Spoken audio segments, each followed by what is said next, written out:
ហើយរឿងហ្នឹងក្នុងនាមអ៊ំជាអាជ្ញាធរនៅទីនោះអ៊ំមានបានទទួលព័ត៌មានហ្នឹងយ៉ាងម៉េចដែរអ៊ំជួយលើកឡើងបន្តិចបានទេព័ត៌មានហ្នឹងបានដឹងខ្លះៗដែរតែគាត់ថារឿងលុយកាក់នេះលោកនឹងកាន់មែនអីលោកធ្វើអីយ៉ាងអំពើចិត្តរបស់លោកមែនហ្នឹងគណៈកម្មការវត្តដាក់ពាក្យបណ្ដឹងទៅដែរតែប៉ុន្តែគេអត់ទាន់ឃើញមកដោះស្រាយលោកកាន់តែលុយក្នុងលោកអីលោកចាត់ចែងលើលោកតែឯងនេះខ្ញុំអ្នកដឹងលើទេក្នុងការដែលយល់ឃើញហ្នឹងគឺការខុសប្រក្រតីរបស់សង្ឃគឺលោកទីភេកហ្នឹងគឺខុសទាំងស្រុងអត់មានត្រូវនៅនឹងសាសនាធម្មការបាទរបស់ព្រះសង្ឃទេណាការពិតណា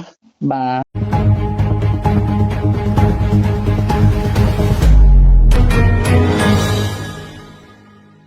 សូមជំរាបបងប្អូនសារព័ត៌មានជាទីគោរពខ្ញុំបាទឈ្មោះញ៉ែមយ៉យអាយុ75ឆ្នាំជាគណៈកម្មការវត្តសរីមង្គលហៅភូមិខ្ទេឃុំព្រែនដីស្រុកសិនធរខេត្តកំពង់ចាមសូមជម្រាបជូនសារព័ត៌មានលោកប្រនាមអានភៀកដែលលោកធ្វើកាក់លោកមកនៅ2020លោកចាប់ផ្ដើមប្រជុំគណៈកម្មការអាចារ្យកសាងវត្តកុដិមួយដែលមានបណ្ដោយ15ម៉ែត្រទៅដល់10ម៉ែត្របាទក៏ស្រស់ស្រួលគណៈកម្មការអាចារ្យក៏ស្រស់ស្រួលគ្នាក៏ទៅទិញគ្រឿងសំណង់មកធ្វើបាទធ្វើនឹងបានតែ20%លោកអត់ធ្វើទេលោកបោះអាជើងចោលលោកហោះជើងទៅធ្វើអាត្បូងយកលុយទៅធ្វើអាត្បូងគាត់តូចមួយបាទដល់មកអញ្ចឹងទៅខ្ញុំមិនចូលរួម2021ហ្នឹងលោកឈប់ខ្ញុំថាខ្ញុំឈប់ឲ្យធ្វើគណៈកម្មការសាងសង់ឲ្យខ្ញុំឲ្យធ្វើជាគណៈកម្មការធម្មតាប៉ុន្តែមិនឲ្យដឹងកិច្ចការវត្តលុយកាក់វត្តក៏មិនឲ្យដឹងដែរអាហ្នឹងពីពោះលោកនិយាយជាមួយខ្ញុំអញ្ចឹងដល់អញ្ចឹងទៅខ្ញុំក៏បើធ្វើគណៈកម្មការមិនដឹងការងារវត្តដដែលធ្វើទៅអីបាទដល់អញ្ចឹងទៅខ្ញុំក៏សម្រាប់បាទដល់សម្រាប់ទៅលោក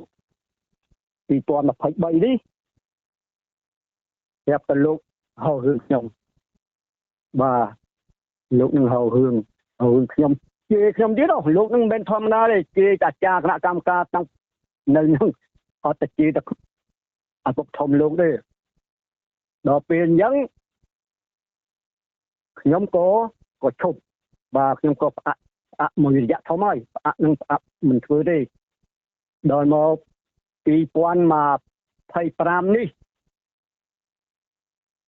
ឃើញថាធ្វើក្នុងវត្តនឹងអត់មានការរីកចម្រើនខ្ញុំក៏ប្រាប់មេភូមិបាទសូមថាមេភូមិអើយសូមរើសគណៈកម្មការអាចារ្យតាជាថ្មីទៅព្រោះដែលអត់មានអាចារ្យគណៈកម្មការតាំងពី2020មកគ្មានគណៈកម្មការអាចារ្យណាចូលរួមជាមួយយើងទេបើលោកធ្វើតែអញ្ចឹងនោះបាទតាំងលោកមេភូមិនឹងក៏ដំណើរធ្វើឲ្យគាត់រើសបាន9នាក់រឿងគណៈកម្មការអាចារ្យថ្មីនឹងរើសបាន9នាក់សូមធ្វើឲ្យលោកសូមលោកទៅបោះត្រាសូមចៅអធិការបោះត្រាលោកចៅអធិការចុះទៅយកត្រាហើយចាប់ដល់លោកអានភេកអត់ឲ្យអត់ឲ្យហ្នឹងទៅក៏នាំគ្នាផ្អាកទុកទៅអានឹងលើកទី1ដល់លើកទី2មេឃុំគេចុះមកសុំបោះត្រាងដែរលោកនិយាយទៅ2-3ម៉ាត់លោកអត់ឲ្យបោះអត់ឲ្យឬគណៈកម្មការចាយទេបាទដល់លើកទី3លោកនិយាយម៉ាត់ហ្មងនិយាយថាមេភូមិមេឃុំហៅរឿងតែរឿងក្តៅក្រហាយទៅរឿងអាចារ្យគណៈកម្មការលោកនិយាយទៅប៉ុណ្ណឹងលោកចុះដាក់បាត់ទៅអញ្ចឹងអ្វីដែលអ៊ំលើកឡើងហ្នឹងគឺទំនួលខុសត្រូវផងណាអ៊ំព្រោះឲ្យខ្ញុំអ្នកសារព័ត៌មានអត់អីទេគ្រូបាទព្រោះឲ្យខ្ញុំអ្នកសារព័ត៌មានបានត្រឹមតែផ្សព្វផ្សាយទេអញ្ចឹងក្រោយពីអ៊ំបានផ្ដល់កិច្ចសម្ភារយើងចាក់ផ្សាយទៅបើសិនបើមានប្រតិកម្មណាមួយពី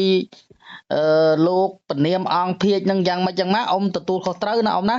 បាទហើយអ្វីដែលស្នើសុំនោះគឺចង់តែស្នើសុំធ្វើម៉េចឲ្យមានការបង្កើតនៅកម្មវិធីបោះឆ្នោតជាសាធារណៈដោយមានការរៀបចំពីមន្ត្រីធម្មការនិងអាជ្ញាធរពាក់ព័ន្ធជ្រើសរើសគណៈកម្មការនិងអាចារ្យវត្តខ្សេបាទអរគុណណាអ៊ំណាជម្រាបសួរអ៊ំបាទអ៊ំហ្នឹងហើយអ៊ំសុំគៀនមែនទេអ៊ំបាទខ្ញុំហ្នឹងហើយ បាទអ៊ំហ្នឹងឯងអ៊ំជួយរៀបរាប់ពីដំណើរដើមតងសាច់រឿងពាក់ព័ន្ធនឹងការចង់លើកឡើងពាក់ព័ន្ធនៅក្នុងវត្តខ្សែបន្តិចបានទេអ៊ំ បានតា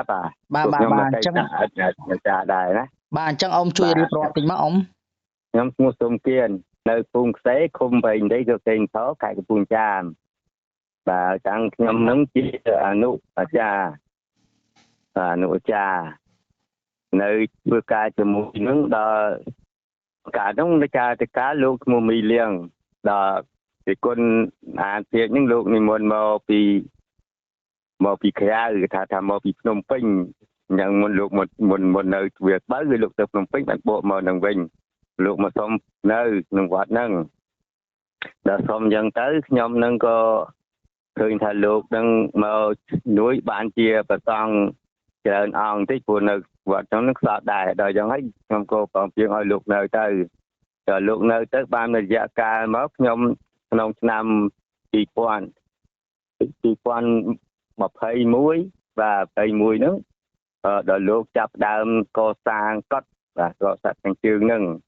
បាទទាំងគណៈកម្មការទាំងអាចារ្យទាំងអស់ហ្នឹងលោកសំណុំពរហ្នឹងក៏ព្រមព្រៀងគ្នាធ្វើបាទធ្វើទៅបានប្រហែលជា 20% ទេចា20% ដល់មិន 20% ទៅក៏ព្រមព្រៀងគ្នាធ្វើបាន 20% ហ្នឹងក៏ទៅទិញសំងទិញអីហ្នឹងធ្វើតាមដំណើរហ្នឹងទៅដល់ធ្វើទៅមិនទាន់បាននេះផងលោកក៏យកនេះហ្នឹងទៅធ្វើខាងត្បូងហ្នឹងគណៈកម្មការបាទគាត់មិនឯកភាពបាទគាត់មិនឯកភាពហើយខ្ញុំក៏ថាបើគុណទៅធ្វើហ្នឹងបើតែឯកភាពគ្នាទៅសុំធ្វើបើមិនយ៉ងទេវាមិនស្រួលគ្នាទេហើយយ៉ងទៅក៏លោកខ្ញុំក៏លោកមិនទទួលស្គាល់ដែរបាទលោកឲ្យខ្ញុំសម្រាប់អញ្ចឹងប៉ុន្តែមិនដេកមិននេះទេប៉ុន្តែគាត់ថាលោកសុំតែអាចារ្យណាដែលព្រមព្រៀងឯកមេកភាពជាមួយលោកធ្វើទៅដល់អាចារ្យ2ហើយគាត់ស្លាប់ម្នាក់ឯងនៅអាចារ្យធំមួយគាត់ធ្វើជាមួយលោកនឹងមកទីមកចូលចំណាយលោកដល់រយៈកាលមកក្រោយមកទៀតអាចារ្យគាត់ភ័យគាត់ដែរគាត់ឃើញជាពាក់គេច្រើនពេកលោកគាត់ក៏ឈប់ទៅគាត់ក៏សុំឈប់ឥឡូវអាចារ្យអត់មានទេក្នុងវត្តហ្នឹងបាទគណៈកម្មការក៏អត់ដែរនៅទីលោកក៏សាងតែឯងហ្នឹងតាំងពីឆ្នាំ2023 24 25ហ្នឹងមកបាទនៅរឿងហ្នឹងតាំងហ្នឹងមកនេះឥឡូវខ្ញុំសំណូមពរខ្ញុំសំណូមពរថាសូមឲ្យអូនសារព័ត៌មានហ្នឹងមេត្តាជួយទៅម៉េចនៃជំរាបដល់ស្ថាប័នអាជ្ញាធរខាងក្រសួងធម្មការសាសនាហ្នឹងតាំងពីឃុំតាំងពីស្រុកហ្នឹងមេត្តាជួយរើសណាឲ្យគាត់មកប្រមូលជួយបោះឆ្នោតនៅក្នុងវត្តខ្ញុំផងដើម្បីឲ្យ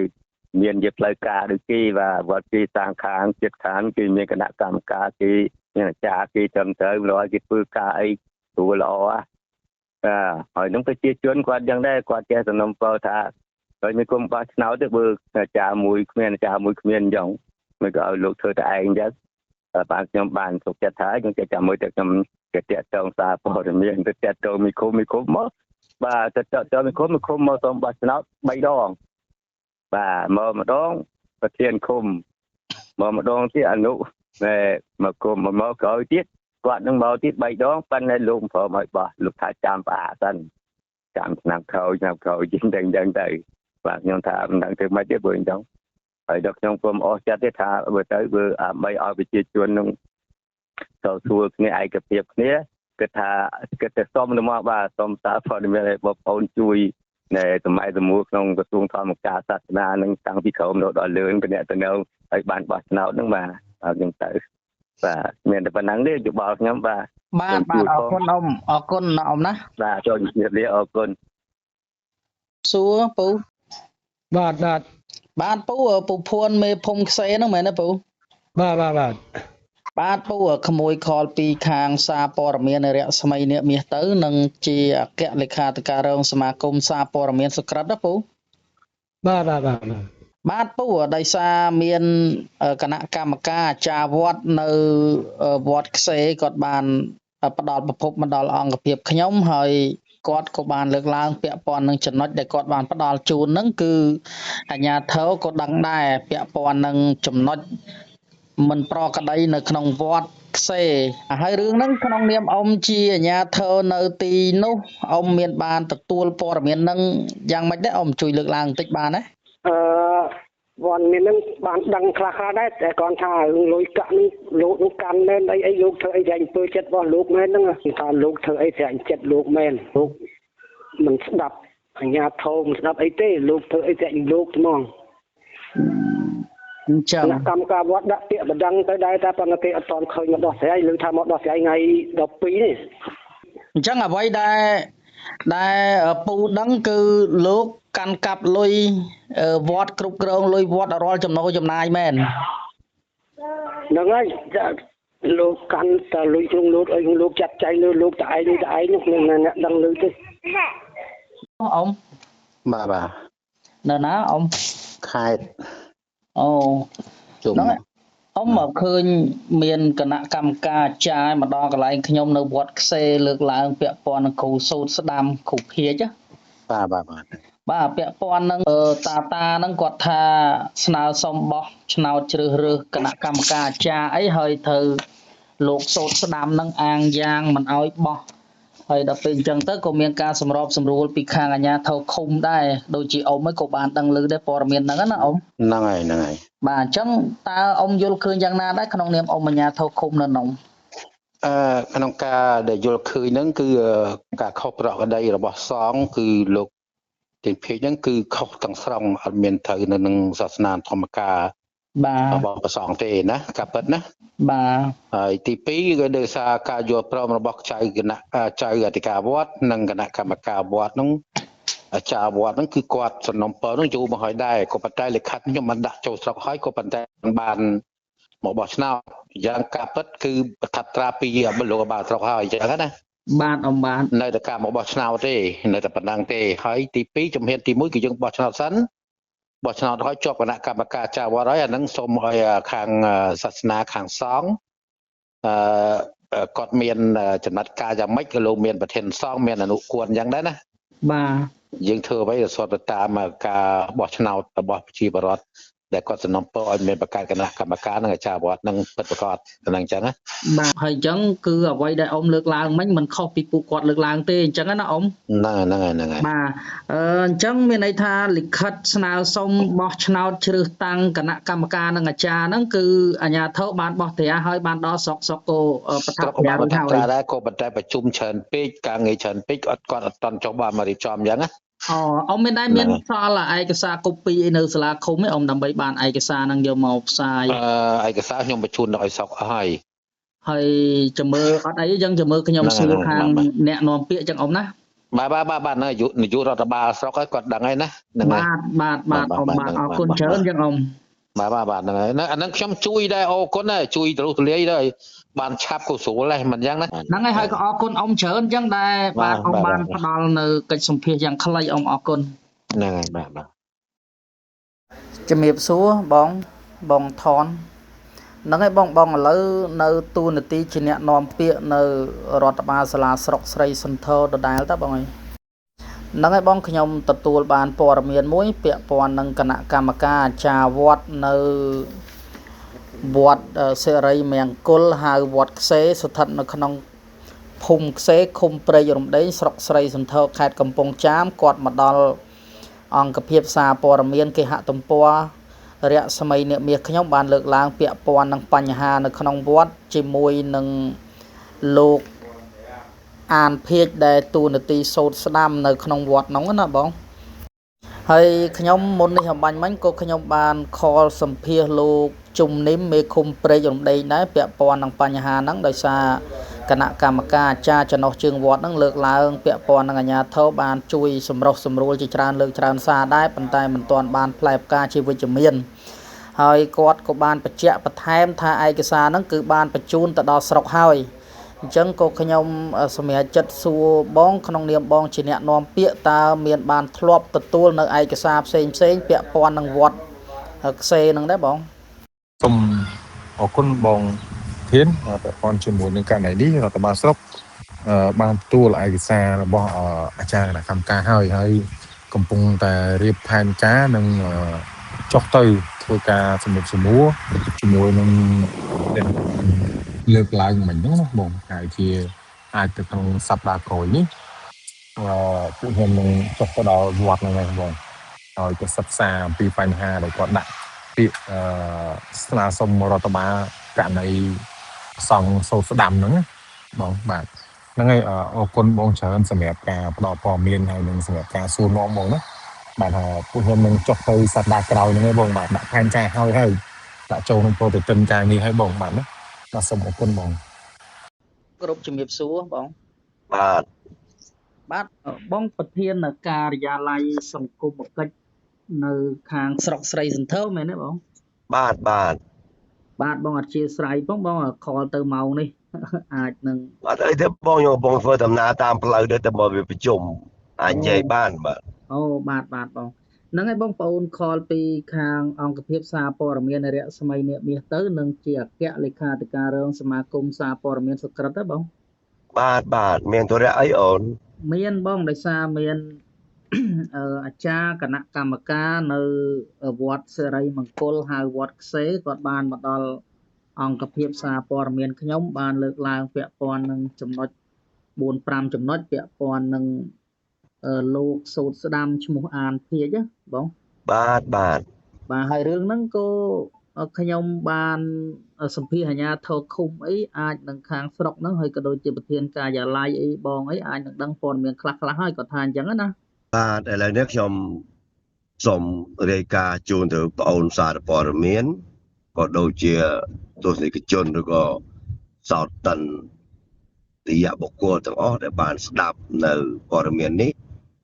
បាទករណីនេះគឺចំណុចខ្លះវាមិនសមស្របនឹងអ្វីដែលការលើកឡើងរបស់មហាជនយើងខ្ញុំដែលមានលោកមេឃុំព្រះដំដេងមានសាលាព្រះអនុគុណ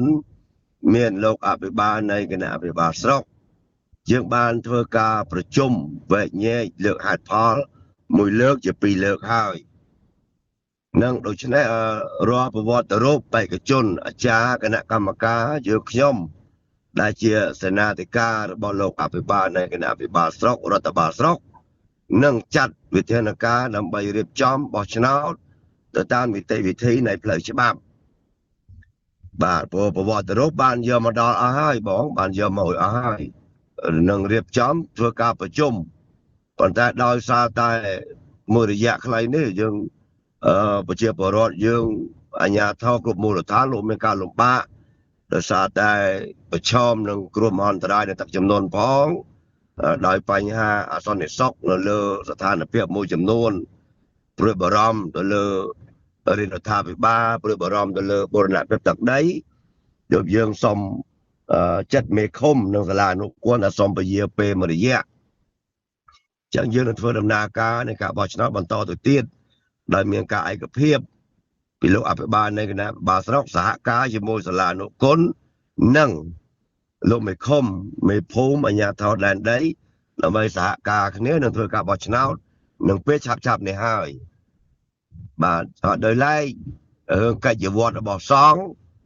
ផ្នែកខាងបច្ច័យ4ក្តីសមិទ្ធិសាងសង់ក្តីយើងខ្ញុំជាអាជ្ញាធរតំណាងលោកមេឃុំក្រុមប្រឹក្សាឃុំក៏ដូចជាលោកអភិបាលស្រុកមិនអាចលុកដៃជ្រៅបានទេព្រោះជាអត្តរិកលិបរបស់សង្ឃអញ្ចឹងបើសង្ឃខាងក្នុងនោះលោកព្រមព្រៀងគ្នាយ៉ាងណាយ៉ាងនោះចោះបាទយើងខ្ញុំមាននីតិតែមើលថែសន្តិសុខប្រគេនជូនដល់បងប្អូនប្រជាពលរដ្ឋពុទ្ធបរិស័ទបាទនឹងសូមបងប្រធានមេត្តាទទួលជ្រាបបាទហើយអញ្ចឹងក៏អរគុណដែលបងបានលើកឡើងយ៉ាងក្បោះក្បាយចំពោះអ្វីដែលបងអូនលើកឡើងមុននេះអំបញ្ញមិញប៉ុន្តែអ្វីដែលខ្ញុំស្ដាប់បានចុងក្រោយថាការគ្រប់គ្រងលុយអីហ្នឹងគឺខាងអាជ្ញាធរមិនលុកលាន់អាហ្នឹងជារឿងមួយប៉ុន្តែតើបើសិនជាលោកគាត់កាន់លុយដល់អង្គឯងអញ្ចឹងដែលជាទួនាទីគណៈកម្មការសោះហើយអញ្ចឹងតើវាអាចនឹងខុសទៅវិន័យសង្ឃណាបងបាទជាការពិតណាស់ថាវិការកសាងនេះទាំងគេទាំងខ្ញុំគឺយកទៅប្រគេនព្រះសង្ឃហើយដែលជាប្រធានគណៈកម្មការសាងសង់អញ្ចឹងព្រះសង្ឃជាគណៈសង្ឃវត្តផងអាចារ្យគណៈកម្មការ គ្រាន់តែជាចំនួនការពេលតែគ្រាន់តែជាចំនួនការនោះមានន័យថាទទួលជាសេនាធិការរបស់ប្រជាអធិការទាំងទី1ទី2បើប្រជាអធិការនោះលោកប្រគល់សិទ្ធិភារកិច្ចឲ្យកុសលស្ដាំឬកុសលឆ្វេងជាអ្នកទទួលបន្ទុកភារកិច្ចនោះជាសិទ្ធិរបស់គណៈសង្ឃវត្តដែលជាប្រជាអធិការវត្តអញ្ចឹងបើយើងស្ដាប់តែមួយចំហៀងយើងពិបាកដែរនៅហ្នឹងកែបើប្រជាអធិការលោកប្រគល់សិទ្ធិឧបមាថាមេភូមិប្រគល់សិទ្ធិឲ្យអនុភូមិមេឃុំផ្ទេរសិទ្ធិឲ្យជាតុបអីចឹងទៅនឹងលោកមានសិទ្ធិទៅហ្នឹងភារកិច្ចរបស់សង្ឃហើយបើចង់ដឹងព័ត៌មានលម្អិតយ៉ាងណាពាក់ព័ន្ធនឹងវិន័យ